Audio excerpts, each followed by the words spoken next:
Because I realized one of the things that's hardest for people to understand how dance is martial art.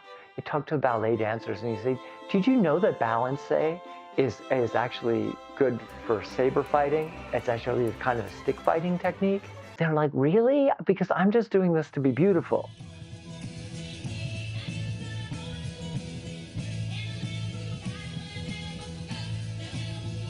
But there's a dark side that's missing.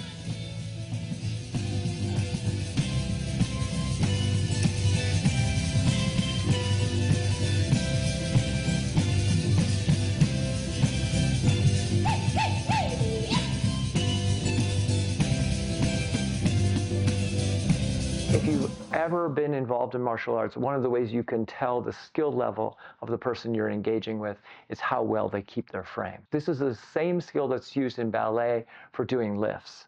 The reason the women look like they're styrofoam being thrown up in the air is because they're so good at holding their frame, they're easy to lift. But this is also a martial skill.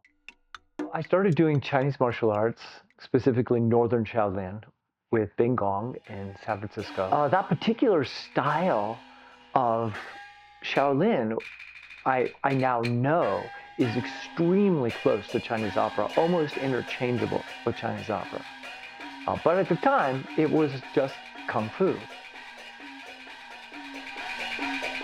Without finding some way to preserve the vital lifeblood of religious theater, the martial arts would have died.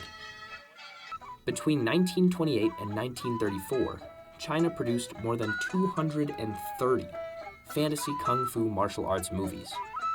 Then, they were abruptly banned by the Chinese government. After the government had closed 500,000 temples, people were turning movie theaters into temples. They jumped out of their seats, burning incense and prostrating themselves on the floor of the theater. People were so inspired and energized by this new incarnation